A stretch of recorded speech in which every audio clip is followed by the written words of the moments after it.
Masyaallah muslimat yang dimuliakan Allah Subhanahu wa taala. Bicara soal hutang piutang, kita tahu bahwa dalam kehidupan kita sehari-hari yang namanya hutang piutang itu sudah menjadi sebuah kebiasaan. Padahal Nabi sallallahu alaihi wasallam bersabda dalam hadis Uqbah ibn Amir radhiyallahu anhu, kata Nabi sallallahu alaihi wasallam, la tuqifu anfusakum ba'da amriha. Janganlah kalian membuat takut diri kalian setelah sebelumnya perasaan. Sahabat bertanya, wa madzaka ya Rasulullah? Apa maksudnya merasa ketakutan setelah mendapatkan kenyamanan dan keamanan hidup? Maka Nabi sallallahu alaihi wasallam katakan, ad-dain, itulah hutang. Hutang itu membuat ketakutan setelah sebelumnya perasaan. Makanya para ulama mengatakan bahwa ad-dainu hamlun bil-laili wa dhullun bin-nahar. Jadi hutang piutang itu membuat stres manusia di malam hari, bahkan ketakutan karena mikir tentang bayarnya macam mana, atau takut dikejar-kejar, dan menjadi kehinaan di siang hari karena dia tidak bisa berjumpa manusia karena ketakutan berjumpa dengan orang yang menghutangi. Itulah hutang piutang, menjadikan orang itu cemas, takut. Makanya lihat para suami itu awalnya senyum sama ibu, kan? Ketika ibu sudah mulai berhutang, kurang senyumnya, berpikir kan, maka jangan bebankan terlalu banyak hutang sama suami. Nanti gantengnya hilang karena jadi stres deh. Bahkan di zaman Nabi sallallahu alaihi wasallam, sehebat apapun manusia itu beribadah, sehebat apapun manusia melaksanakan ketaatan kepada Allah Azza wa Jalla, kalau dia mati meninggalkan hutang, maka dia sulit masuk surga. Jadi kalau ada orang rajin salat malamnya, rajin puasa sunnahnya, rajin baca Qur'annya, rajin zikirnya, rajin ibadahnya, maka orang seperti ini akan tertahan masuk surga. Dalam sebuah hadis yang dijelaskan oleh Muhammad ibni Jahsy radhiyallahu anhu, dia mengatakan, qala subhanallah madza nazzala min at-tashdid fasakatna wa fari'na falamma kana min al-ghad sa'altu ya Rasulullah madza hadha at-tashdid alladhi nazala faqala walladhi nafsi biyadihi law anna rajulan qutila fi sabilillah thumma uhyiya thumma qutila thumma uhyiya thumma qutila wa alayhi daynun ma dakhala al-jannata hatta yuqda anhu dainahu. Jadi satu malam Nabi SAW dikejutkan dengan perkara yang memberatkan hati, sampai para sahabat terdiam yang ada di sekitar dan merasa ketakutan. Jadi setelah keesokan mereka para sahabat datang kepada Rasul dan bertanya apa yang membuat takut Rasul.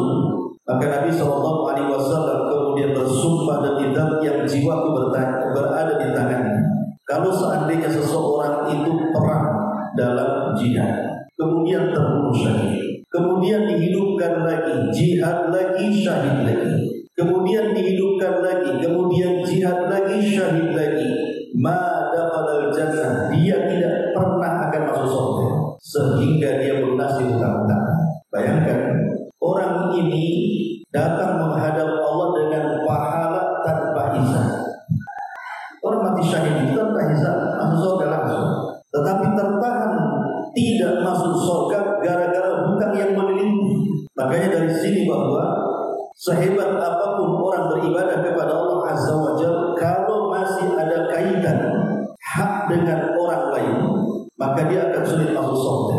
Kalau seandainya orang membawa dosa kepada Allah Subhanahu wa taala kelak pada hari kiamat, dan dosa itu berkaitan dengan hak kita dengan Allah Subhanahu wa taala, mungkin boleh jadi orang pernah meninggalkan sholat, mungkin boleh jadi orang ini lalai mungkin dengan Al-Quran, atau mungkin pernah juga meninggalkan puasa, atau dia bakhil tidak mau haji dan begitu seterusnya. Boleh jadi Allah masih memaafkan, tetapi urusan hutang piutang itu Allah tidak akan memaafkan. sampai orang yang dihutanginya mengikhlaskan. Kalau tidak, maka akan terjadi barter pahala dan dosa kelak dikontor di depan pintu surga.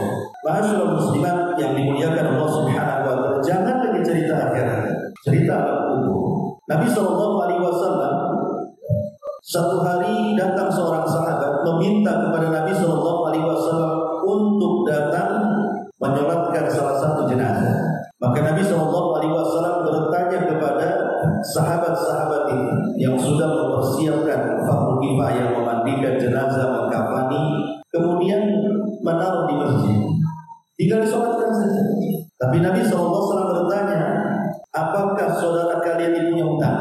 A'alaihi daynun, apakah saudara kalian ini punya hutang? Maka serentak sahabat mengatakan, ya, dia punya hutang 2 dirham.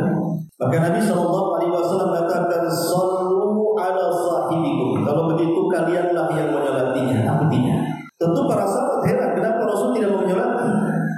Rupanya mereka baru sadar bahwa Rasul tidak mau menyolati karena orang yang meninggal itu memiliki hutang. Maka datanglah seorang sahabat namanya Abi Qatadah ibn Di'amah, Abu Qatadah al-Ansari, tidak salah, seorang sahabat, dan mengatakan, ya Rasulullah, huwa alayya, biar hutang itu melunasi, asal kau mau menyolatkan saudara kita ini. Faqala Nabi SAW bil wafa ya Abu Qatadah, betul, aku akan melunasinya. Kata Abi Qatadah, demi Allah wahai Rasul, aku akan melunasinya.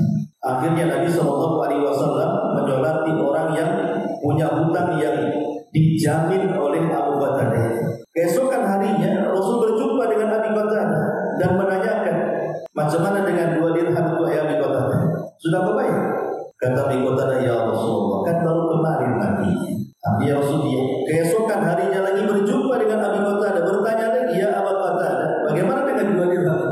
Maka Abi Qatadah mengatakan, sudah membayar wahai Rasul. Apa kata Rasul? Al-an barudat kubur, sekarang kuburnya sudah menjadi dingin. Kalimat ini menunjukkan bahwa sebelumnya kuburan itu panas, tapi setelah dibayarkan hutang-hutangnya menjadi dingin. Makanya itu, kalau seandainya ada di antara keluarga kita yang meninggal dunia yang berkaitan dengan hak-hak harta, maka yang pertama kali adalah teliti dulu apakah si mayat ini punya hutang dengan Allah atau tidak. Maksudnya punya hutang dengan Allah, mungkin dia pernah berwasiat dalam hidupnya dia akan menginfakkan mungkin sepertiga hartanya, atau pernah bernazar. Kalau seandainya ada wasiat dan nazar, keluarkan dulu uangnya untuk itu. Umpamanya dia bernazar semasa hidupnya ingin haji, tapi tak jadi haji karena keberanian, maka sisihkan uang dia sebanyak uang berapalah jumlah dana haji itu, kemudian badalkan kepada orang yang sudah pernah haji atau dari keluarga yang pernah haji. Bayar dulu hutang. Kalau sudah terbayar, karena bagaimanapun fadainullah ahaqqu an yuqda, kata Rasul, hutang kepada Allah itu lebih berat untuk dilunasi. Kalau seandainya sudah selesai, maka lihat apakah dia punya hutang kepada manusia atau tidak. Pernah pinjam uang, pernah mengambil hak orang. Kalau memang ada, pangkas lagi dari harta waris itu, bayar hutang-hutangnya kepada manusia. Kemudian yang ketiga, sisihkan untuk fardu kifayah. Mungkin untuk membayar kuburannya, membeli kain kafannya dan begitu seterusnya. Baru setelah itu harta dibagi. Jadi jangan sampai kemudian harta itu terbagi sementara hutang belum dilunasi. Kalau itu yang terjadi, maka ahli waris itu sudah membiarkan orang yang telah mewarisi harta itu supaya terbakar dalam kubur. Kadang-kadang ada ahli waris itu yang jahat, dia mau mewarisi hutang warisannya, tapi tidak mewarisi hutang. Kecuali kalau seandainya yang mewarisi itu meninggal tanpa harta waris, tapi dia punya hutang, maka ini tidak ada kewajiban anak untuk membayar, karena membayar hutang itu dari hartanya sendiri. Adapun kemudian dibebankan kepada anak-anak yang bukan harta waris, itu bukan kewajiban anak membayar hutang orang tuanya, kecuali mimba bitabar, kecuali anak ingin berbuat baik sama orang tuanya, tapi bukan kewajiban, hanya bentuk birrul walidain saja. Kalau tidak ada yang dibayarkan, tidak ada kewajiban untuk membayar. Tapi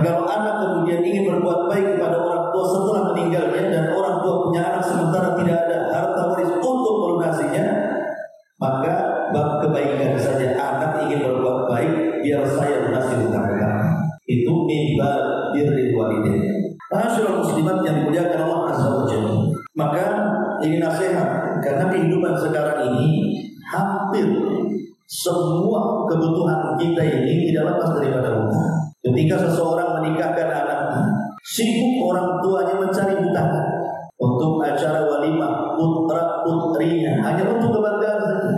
Bahkan membeli handphone atau alat-alat listrik di rumah saja harus hutang.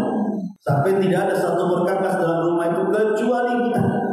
Kasur ya hutang, kulkas ya hutang, gas hutang, semua hutang. Sampai rumah-rumahnya juga belum lunas sebenarnya. Jadi dia hidup dalam hutang. Zaman sekarang kadang-kadang hutang itu tidak dilarang dalam Islam. Tetapi kalau kemudian berlebih-lebihan sampai kepada tingkat israf, membeli sesuatu yang tidak penting tapi dibeli dengan uang hutang, itu jadi berdosa jadinya dan akan membebani hidupnya, dan tidak akan pernah bahagia orang yang punya hutang. Tidak akan pernah bahagia. Orang yang punya hutang itu stres bikin hutang. Berapa banyak orang yang bunuh diri gara-gara hutang. Apalagi hutang itu dalam perkara-perkara haram. Seperti negeri kita ini krisis judi online dan judi-judi yang lain. Akhirnya kemudian kalau banyak hutang, stres, mati. Ya, matinya bukan usul khotimah, Masyaallah muslimat yang dimuliakan Allah Subhanahu wa taala. Nabi sallallahu alaihi wasallam mengatakan, "Man akhadha amwalan nas yuridu ada'aha addallahu anhu, wa man akhadha amwalan nas yuridu idlafaha adlafahu Allah azza wa jalla."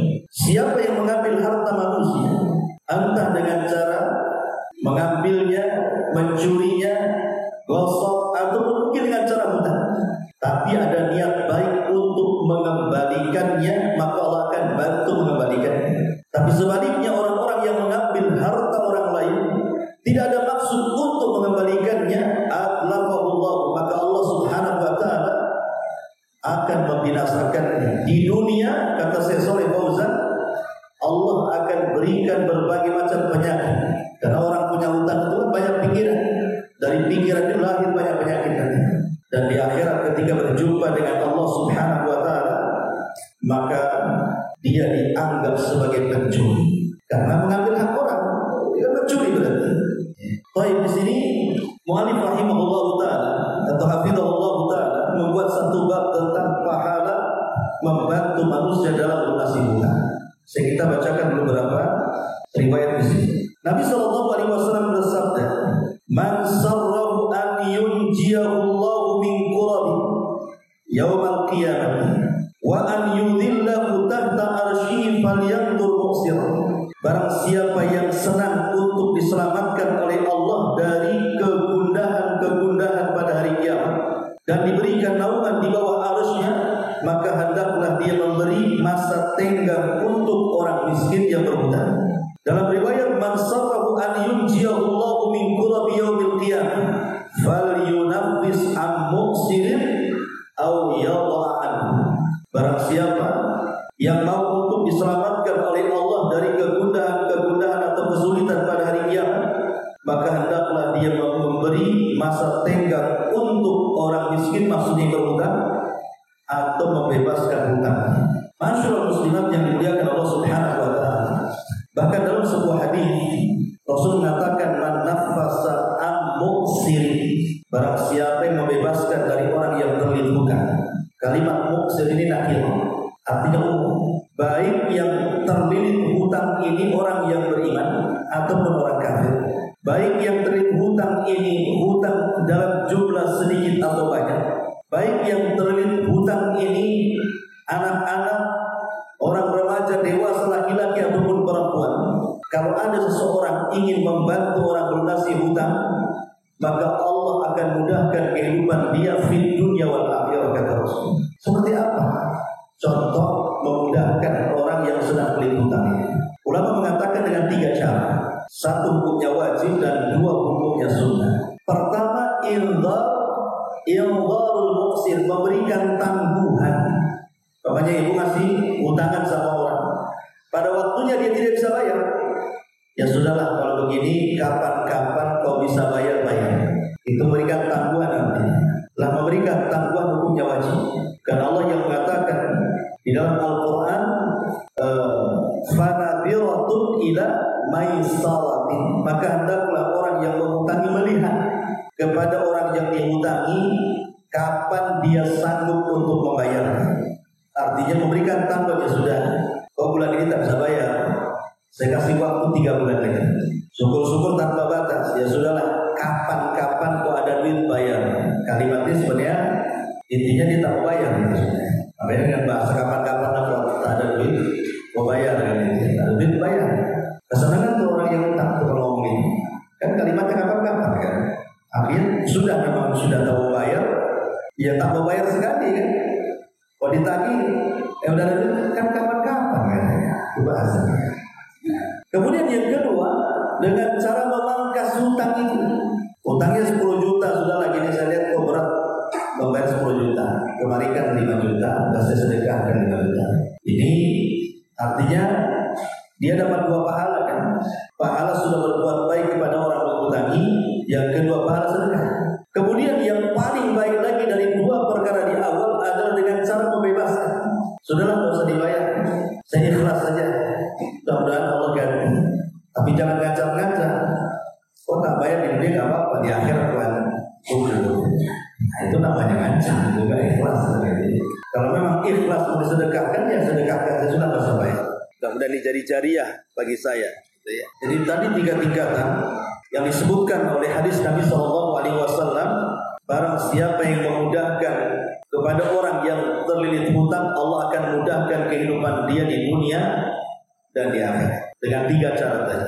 Nabi SAW, perhatikan di sini, bercerita tentang seorang laki-laki. Kana rajulun yudayirun nasa. Dulu ada seorang laki-laki selalu memberikan hutangan kepada orang. Fakana yaqulu li fatahu idza ataita mu'siran fatajawaz anhu la'alla Allah yatajawazu anna. Kemudian dia mengatakan, berpesan kepada pembantunya, apabila kamu mendatangi orang miskin yang terkena hutang itu, maka bebaskanlah hutangnya. Semoga Allah membebaskan hutang-hutang kita. Semoga Allah membebaskan dosa-dosa kita. Maka ketika kemudian meninggal orang ini, kemudian berjumpa dengan Allah Subhanahu wa taala, kemudian ditanya, halakah hasanatun? Apakah kau punya banyak kebaikan? Dia mengatakan, ya Allah, seingatku aku tidak pernah berbuat baik, tetapi aku pernah satu hari berkata kepada pembantuku, apabila ada orang yang berhutang dan dia tidak sanggup bayar, katakan kepadanya, bebaskan hutangnya, semoga Allah membebaskan dosa-dosa kita.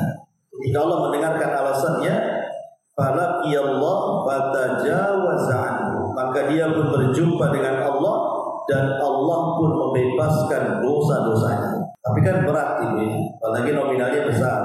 Kalau 1.000 2.000 ya iyalah, nggak dipandang, iyalah ikhlas saja. Bahkan mungkin ikhlas sekali kalau utangnya 2.000.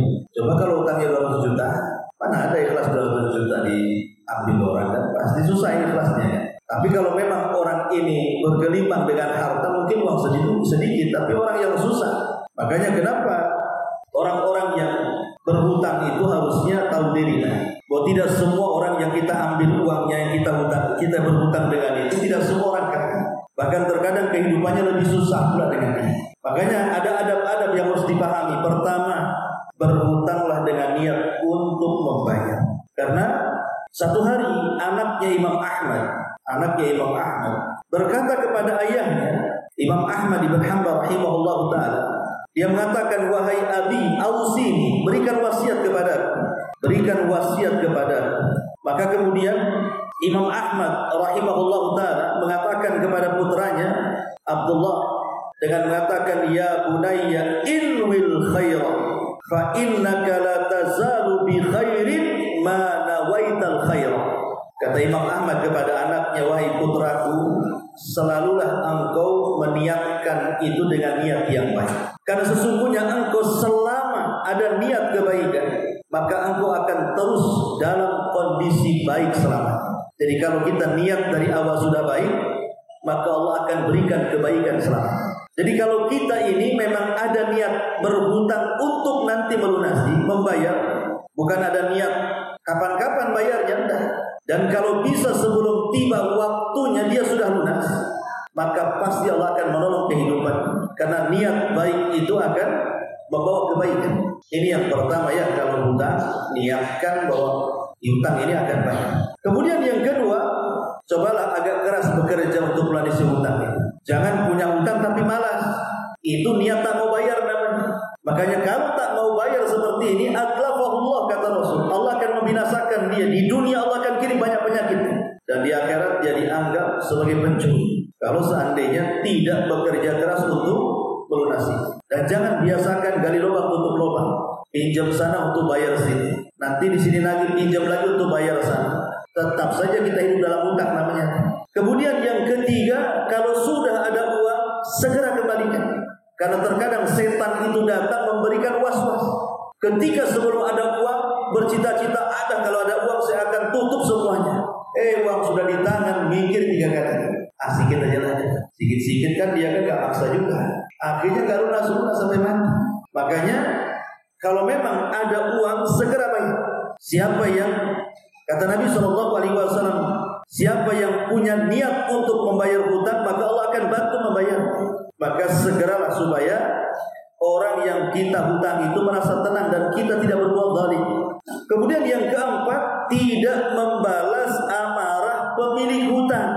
Kadang-kadang kita lihat orang yang berhutang lebih jahat daripada orang yang menghutangi. Harusnya yang jahat itu orang yang menghutangi kan. Mana uangku? Aku butuh juga. Harusnya yang marah-marah dia. Tapi yang marah-marah yang berhutang. Yang berhutang yang marah-marah kadang-kadang. Ini kan belum waktunya. Perjanjian kita kan masih sehari lagi. Ada sehari aja. Dia bisa marah-marah. Habis marah-marah hilang pula dia. Karena tak mau bayar. Ya. Bahkan tak jarang saya dengar berita di YouTube itu. Bahkan sampai dibunuh. Ya. Dan orang datang mau nagih hutang malah dibunuh pula dia punya uang. Ya. Kemudian juga yang kelima, melebihkan nominal hutang. Itu sebagai apa? Bentuk terima kasih, bukan riba. Menjadi riba itu kalau orang yang menghutangi terkenal rentenir. Memang tidak ada akad. Pinjam dong uang 1 juta dikasih, tapi dia terkenal sebagai rentenir. Yang kalau hutang sama 1 juta harus dikembalikan 1.200.000 lumayan kan? Walaupun tidak ada akad penambahan, tetap riba. Kalau orang yang menghutangi terkenal dia seorang rentenir. Tapi kalau dia tidak terkenal dan dia tidak pernah menghutangi dengan meminta tambahan, maka kita sangat dianjurkan kalau bayar itu lebihkan. Hutang 1 juta kita lebihkan 1.200.000. Anggap yang 200 saja. Kata Nabi SAW, man sana ilaikum ma'rufan fakafi'una. Fakafi'u. Kata Rasul, siapapun yang telah berbuat kebaikan kepada kamu, maka cukupkan dia. Dengan cara apa? Dan kalau seandainya kita sudah melunasi hutangnya, jangan begitu saja ditinggal. Ucapkan jazakumullah khairan. Kan dia sudah berbuat baik dia. Masa gak ada ucapan apa-apa terima kasih? Terima kasih bukan doa, tapi ucapkan jazakumullahu khairan. Karena Nabi SAW mengatakan, man sana ilaihi ma'ruf faqala li fa'ilihi jazakallahu khairan faqad ablaga fitnah. Kata Nabi, barang siapa yang berbuat baik kepada seseorang, ya orang yang menghutangi uang kan berbuat baik karena kita sedang berhajat, tahu-tahu ada orang bantu kita, itu kan kebaikan namanya. Maka balaslah kebaikan dengan kebaikan. Jazaul ihsan ilal ihsan. Dalam surah Ar-Rahman ayat 60 itu, hal jazaul ihsan ilal ihsan. Namanya kebaikan itu harus dibalas dengan kebaikan. Maka balasan terbaik untuk orang yang berbuat baik adalah ucapan jazakumullahu khairan. Semoga Allah membalas kebaikanmu dengan balasan yang jauh lebih baik lagi. Kata Rasul, barang siapa yang mengucapkan kalimat jazakumullahu khairan faqad ablagha fitnah, maka dia telah memuji dengan puncak pujian kepadanya. Puncak pujian kepada orang yang berbuat baik. Itu sudah paling puncak pujian kita kepada dia. Karena itu dalam bentuk doa yang baik. Dalam bentuk doa yang baik. Tetapi kalau orang belum mampu melunasi, maka banyak-banyaklah berdoa kepada Allah Subhanahu wa taala. Di zaman Nabi SAW ada seorang budak mukatab. Budak mukatab itu budak yang ingin memerdekakan dirinya sendiri. Yang ngomong sama tuannya, "Tuan, saya ingin merdeka dari kamu, tapi izinkan aku bekerja di luar. Nanti setelah aku dapat uang dan aku akan cicil setiap bulan uangnya sekian ribu gitu ya, sampai lunas baru dia merdeka." Maka datanglah seorang budak mukatab ini, ketika betul-betul dia mencari pekerjaan, rupanya lelah, tidak sanggup untuk membayar kemerdekaan. Dan ingat, dalam Islam itu jangan digambarkan perbudakan sama dengan perbudakan di Eropa Eropa sana yang disiksa, yang di Romusa dan begitu sedang. Enggak. Terkadang banyak budak-budak yang dirawat tuanya dalam Islam itu dia tidak mau merdeka. Karena kalau merdeka akhirnya dia harus cari makan sendiri, beli pakaian sendiri, cari tempat tinggal sendiri. Terkadang susah hidupnya. Tapi ketika sama tuannya, dia bisa hidup sama tuannya kan, makan di situ, minum di situ, pakaian di situ. Banyak budak-budak itu yang dimerdekakan, tuannya menangis di zaman itu. Contoh namanya Qatadah ibn Di'amah. Itu dulunya seorang budak. Kemudian dimerdekakan, tuannya nangis, dia tak mau. Kenapa? Dia udah mikir tuh cari kerja. Akhirnya dia dinasihati ibunya, karena dia kan cacat Qatadah. Dia pincang, kemudian tangannya juga stroke, tidak bisa apa-apa. Kemudian juga dia buta, ya kan? Dan dia banyak cacat dalam fisiknya. Dia hanya mengandalkan pendengarannya saja. Akhirnya kemudian ibunya mengatakan, sama-sama budak, sebaiknya kau tinggal di Masjid Al-Haram. Jangan keluar dari sini. Dengarkan apa yang dikatakan para ulama di masjid. Akhirnya ketika semua ulama meninggal dunia, rupanya ilmunya sudah serap dia lewat mendengar. Karena dia menulis tak bisa, membaca tak ada mata, jadi dia mendengar aja. Tapi terkadang Allah lebihkan tuh kekurangan seseorang, terkadang itu kelebihannya. Jadi dengan mendengar, akhirnya semua fatwa para ulama itu masuk di kepalanya. Ketika semua ulama di Masjidil Haram meninggal dunia, dia pula rujukan fatwa ulama dunia. Sebaiknya Qatadah ibn Di'amah. Jadi ada seorang budak ini nggak mampu dia mereka. Dia datang kepada Ali. Kemudian dia mengatakan kepada Ali, "Qad ajiztu an mukatabati ya Ali." Wahai Ali, aku sudah tidak tahan bekerja untuk melunasi kemerdekaan. Fa ini bisa nggak kau bantu aku?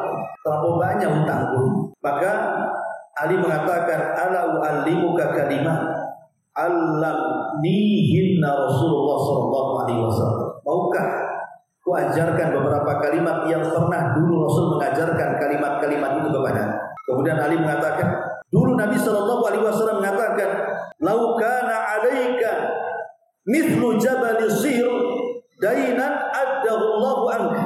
Kalau seandainya engkau memiliki hutang sebesar gunung yang sangat besar, maka Allah Subhanahu wa taala pasti akan melunasi hutangmu dengan doa ini. Kemudian Ali menyarankan kepada orang yang banyak hutang ini untuk senantiasa membaca doa yang diajarkan Rasul, Allahumma kfini bihalalika an harami wa aghnini bifadlika amman siwa. Doanya pendek.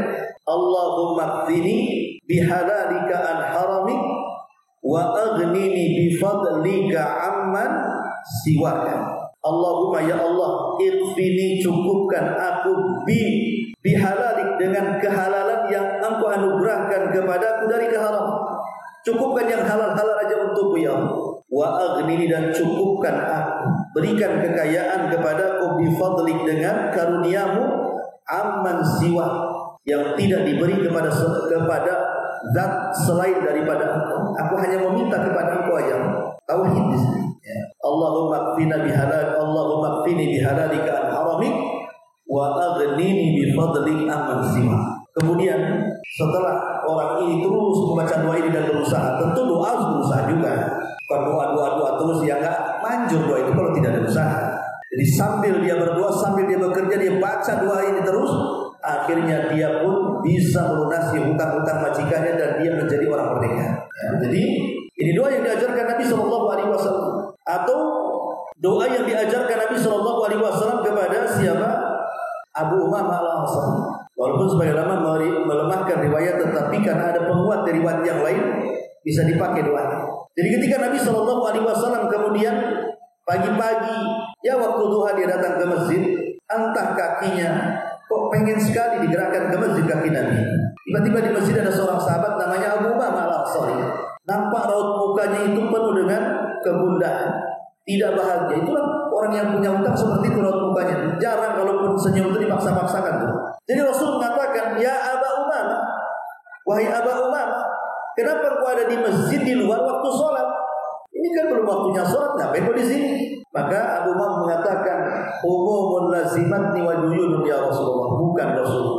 Stres yang kuhadapi, bingung yang kuhadapi, dan juga hutang yang banyak melilit kehidupanku. Yang sahabat saja ada juga yang banyak hutang, apalagi kita lebih banyak lagi hutangnya. Akhirnya kemudian Rasul mengatakan, ya Aba Umamah, maukah ku ajarkan beberapa kalimat yang kalau engkau ulang-ulang di pagi dan sore hari, maka Allah akan hilangkan kesulitanmu dan Allah akan lunasi hutang-hutang.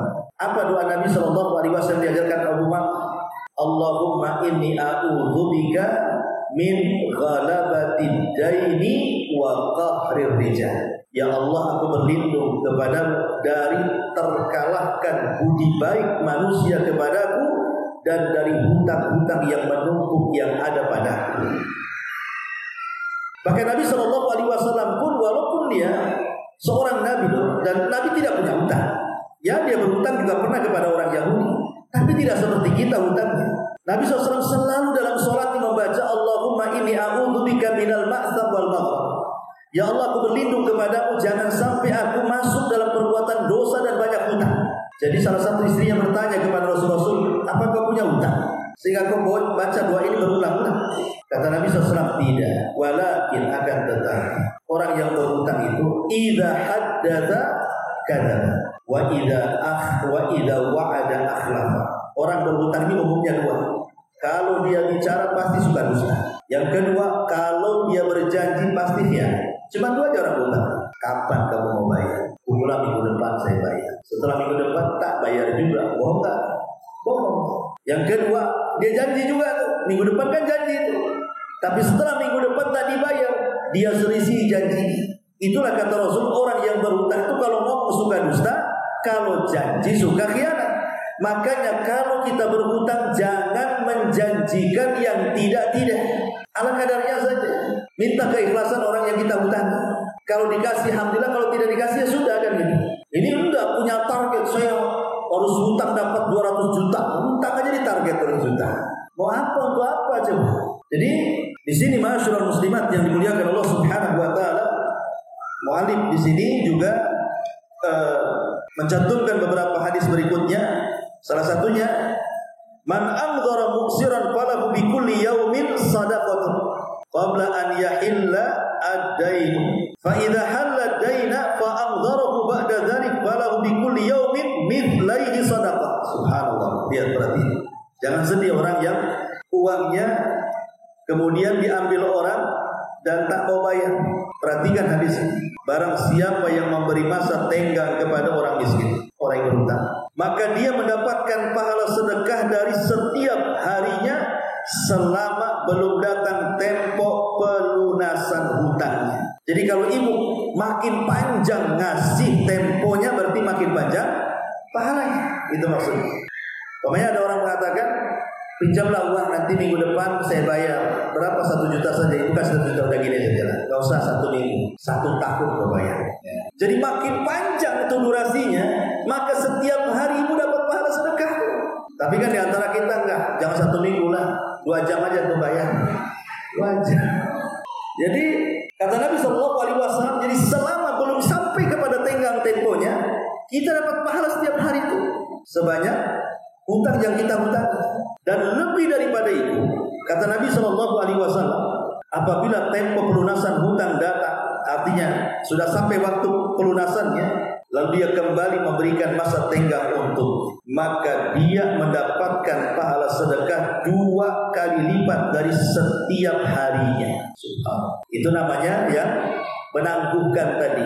Ya sudahlah, kalau memang bulan ini tak bisa bayar, ya saya tangguhkan bulan depan atau 3 bulan lagi. Berarti selama 3 bulan lagi setiap harinya dilipatkan tuh pahalanya.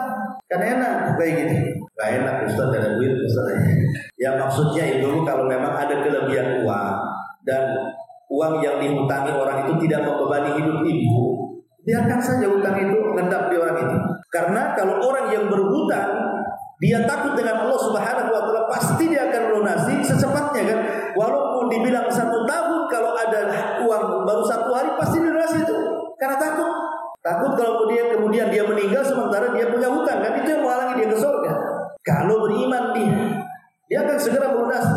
Kemudian juga Nabi SAW mengatakan, inna awwalan nas yastadillu fi dhillillahi yaumal qiyamah la rajulun yanzuru mu'siran hatta yajida syai'an aw yatasaddaqu alaihi bima yatlubuhu yaqulu mali alika sadaqatun ibtigha'a wajhillah wa yahriqu sahifata.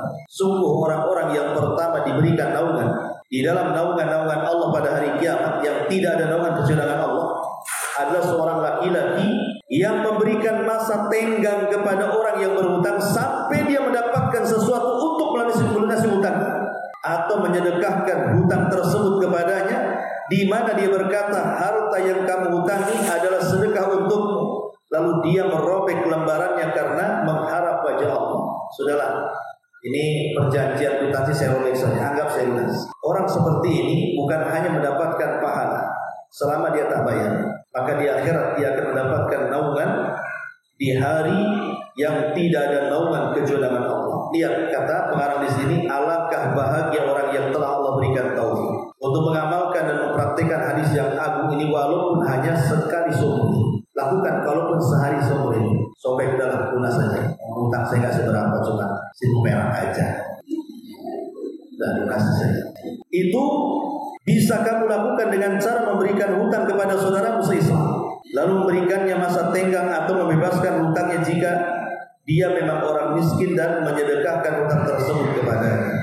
Setiap kali harta yang kamu hutangkan itu lebih kamu suka dan terbilang besar jumlahnya, dan kamu melakukan dengan cara ikhlas untuk mendapatkan wajah Allah, maka semakin besar pahalanya di sisi Allah. Dia semakin besar hutang kepada orang, maka semakin banyak pahalanya, semakin besar naungannya, dan semakin tinggi pula kemuliaannya di hadapan Allah. Karena begini, orang yang tidak punya hutang justru bisa menghutang.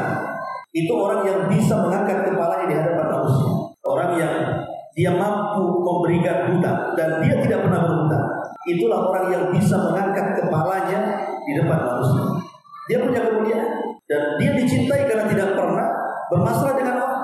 Tapi orang yang suka hutang itu dia tidak akan pernah mampu mengangkat kepalanya, dan dia akan diliputi dengan kehinaan. Bahkan cara bicaranya saja merendahkan diri. Lihat orang yang mau berhutang itu, lembutnya, muji-mujinya, menjilatnya, sampai betul-betul tadinya nggak mau utangi juga. Ya kenapa? Oh kasih, iyalah dia muji-muji saya, hidung saya sampai lebar semua hidung. Ya saya kasih lah. Kadang-kadang orang berhutang itu hilang izahnya, hilang kemuliaannya, hilang. Kenapa? Karena dia meminta-minta kepada makhluk. Dia meminta kepada zat yang lemah. Dia menghinakan diri.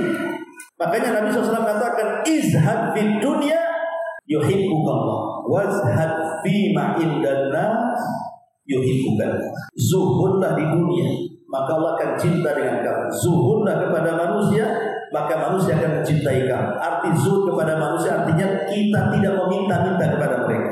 Kita tidak meminta hutang ataupun meminta-minta. Itulah zuhud di dunia. Orang seperti ini pasti disukai manusia.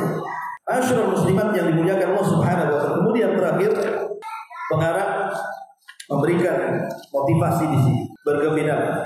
Bisa jadi kamu termasuk di antara orang-orang yang telah Allah sebutkan dalam Al-Qur'an, di mana Allah berfirman, "Walladzina tabawwa'ud dar wal iman min qablihim yuhibbuna man hajara ilaihim wa la yajiduna fi sudurihim hajatan mimma utu wa yu'thiruna 'ala anfusihim walau kana bihim khasasah wa man yuqa syuhha nafsihi fa ulaika humul muflihun." Dan mereka mengutamakan orang-orang muhajirin. Siapa? Orang-orang Ansar yang hidup di Madinah. Mereka orang-orang yang mengutamakan orang-orang Ansar yang hijrah dari Mekah ke Madinah atas diri mereka sendiri. Jadi orang-orang Ansar itu terkenal dengan akhlak itsar. Akhlak itsar itu apa? Mengutamakan orang lain, sekalipun mereka dalam kesulitan. Dan sesiapa yang dipelihara dari kekikiran dirinya, mereka itulah orang yang beruntung. Di zaman Rasul kedatangan tamu, maka Rasul mendatangi rumah istri-istrinya. Hal indaki syai', adakah sesuatu yang bisa kita makan? Dan ada tamu masalah. Semua istri mengatakan, ma indana syai'un, tidak ada sesuatu yang bisa kita makan oleh Rasul. Subhanallah. Di Nabi tidak ada makanan di rumahnya. Kalau ibu bisa memilih, nanti 1 jam buat, 1 jam kacang, 1 jam lagi. Istri Nabi jangan cerita ngambil, makan pun tidak ada. Akhirnya Nabi SAW ingin tetap mengikram tamunya. Berceramahlah di hadapan para sahabat Ansar dan mengatakan, siapa yang ingin menjamu tamuku? Tiba-tiba ada seorang Ansar, ada yang mengatakan Jabir bin Abdullah, mengatakan, saya tanpa berpikir Karena dia sudah berjanji akan memuliakan tamu Rasul, pulang dia. Dia ngomong sama istrinya, ada nggak makan yang bisa makan? Aku sudah berjanji menghormati tamu dan kata istrinya, wahai suamiku, ini makanan tinggal 1 piring. Ini pun untuk jatah anak-anak kita. Kenapa kau langsung mengatakan mengiyakan saja, nggak biar di rumahmu? Tapi Jabir mengatakan ya sudah, karena kita sudah berjanji. Buatlah nanti malam anak-anakku main-main sampai capek, sampai lupa makan. Kan begitu orang dulu kalau melatih anak-anak puasa, buat dia main-main. Ya, orang dulu tuh kalau melatih anak-anaknya berpuasa yang belum balik itu dibuat main-main sampai capek, akhirnya tidur. Ya tidur kan akhirnya kan tidur ya segitulah dia, jam segitulah dia akhirnya puasa kan. Jadi kata istri yang mengatakan, kata suaminya, buatlah anak-anakku bermain sampai dia lupa makan sehingga tertidur. Akhirnya betul-betul dibuat main sama istri. Akhirnya tertidurlah anaknya, lupa dia makan. Ketika itu dia Jabir mengatakan, siapkan malam ini akan datang tamu kita. Tapi nanti setelah tamu kita duduk di meja, tolong kau pura-pura membetulkan lampu dan pura-pura rusakkan lampu itu biar gelap. Akhirnya tamu datang, kemudian dia sama Jabir dengan tamunya, ya sebagaimana instruksi, tiba-tiba lampunya gelap. Sengaja dibuat seperti itu supaya ketika istri menghidangkan makanan seolah-olah makanan itu banyak dan suaminya juga makan, dia juga makan, tamu juga makan. Karena kan gelap, nggak tahu kan. Setelah selesai makan, disangkanya sudah makan semua, baru dihidupkan. Subhanallah. Jabir tidak bercerita kepada siapapun. Tapi kenapa saya bisa menceritakan? Kan dia nggak pernah bercerita dengan saya. Saya kan nggak hidup di zaman itu. Rupanya Allah melihat perbuatan Jabir, turun ayat kepada dia. Wa yu'thiruna ala anfusihim walau kana bihim khassasah. Bahwa sahabat Rasul itu luar biasa, mereka lebih mendahulukan orang lain walaupun mereka sedang kelaparan. Karena di antara adab menghormati tamu adalah dengan cara menemani tamu makan. Ini ada tamu enggak? Ibu sediakan makan ya, saya pergi. Itu bukan adab. Nanti kalau habis semua berutu ibu. Oh cowok tamunya. Gimana? Salah ibu kenapa ditinggalkan gitu? Ya harus jadi temani lah. Itu adab itu. Adab jadi temani. Ya supaya ngirim makanan kalau ditemani ditengokin kan malu juga tamu. Malu saya kata ditengokin. Akhirnya kicik-kicik kan gitu ya. Ikannya pun yang kecil nolet itu dilihat. Karena segan dengan Tuhan. Intinya bahwa lihat bagaimana orang-orang Ansor itu mengutamakan orang lain. Termasuk juga ketika kita menghutangi orang, hakikatnya kita sedang mengutamakan saudara kita. Ya, tapi memang sedikit sekali di zaman sekarang yang seperti itu. Sedikit sekali. Apalagi orang yang di zaman sekarang ini banyak kehidupan dia. Kadang-kadang berat menghutangi orang. Karena juga untuk kebutuhan dia saja kadang-kadang kurang. Sementara orang yang berhutang makin banyak gitu. Di zaman yang sulit ekonomi, kemudian malas bekerja, para suami itu yang menjadikan kemudian istri akhirnya berhutang. Wallahu a'lam. Ini di antara poin yang ke-15 tentang keutamaan melunasi hutang. Tapi yang jelas Bu, ada sedikit tambahan bahwa berhutang ini kalau tidak ada niat bayar ini termasuk kabairul dosa besar karena 3 perkara. Pertama, ada doa dari Nabi SAW, doa yang tadi saya bacakan. Barang siapa yang mengambil harta manusia dan dia tidak hendak membayarnya, Allah akan binasakan. Yang kedua, bahwa Nabi SAW menganggap orang yang sanggup bayar tapi tak mau bayar itu sebuah kezaliman. Kata Rasul, matlul ghani dzulm yuhilla uqubatan wa irqa. Bahwa orang yang sanggup bayar, mungkin tidak bayar 100%, tapi bisa dia cicil sebenarnya, tapi malas. Ya, maka dia telah melakukan kezaliman halal harta dan kehormatan, halal badan dan kehormatan. Maksudnya badannya dipenjarakan dan kehormatannya boleh digibah. Orang yang punya utang tak mau bayar bisa digibah, jadi boleh gibah sama orang ini. Dan halal badannya untuk dipenjarakan, dikasuskan. Lihat gara-gara hutang betapa banyak orang-orang yang dipenjara, betapa banyak suami istri bercerai, betapa banyak perkawanan akhirnya jadi musuh, betapa banyak akhirnya terjadi pembunuhan. Memang luar biasa dahsyatnya utang piutang. Kemudian yang ketiga, bahwa orang yang berhutang ini kalau dia sampai mati dan tidak dibayar, maka akan menghalangi dia masuk ke dalam surga. Maka takutlah kita kalau sampai kemudian tidak bayar. Dan kalau kita memang sanggup membayar, bayar. Kalau tidak sanggup membayar, ngomong ngomong baik-baik sama yang mengutangi kita ini. Minta maaf saya belum bisa bayar, semangat sana. Ya. Jangan kemudian diblokir pula nomornya. Kan ada tuh bosan mungkin kapan mau bayar, akhirnya diblokir nomornya. Yang lebih parah lagi pindah pula rumah. Kalau pindahnya dekat, nggak pulang kampung. Tak tahu lah orang cari dia.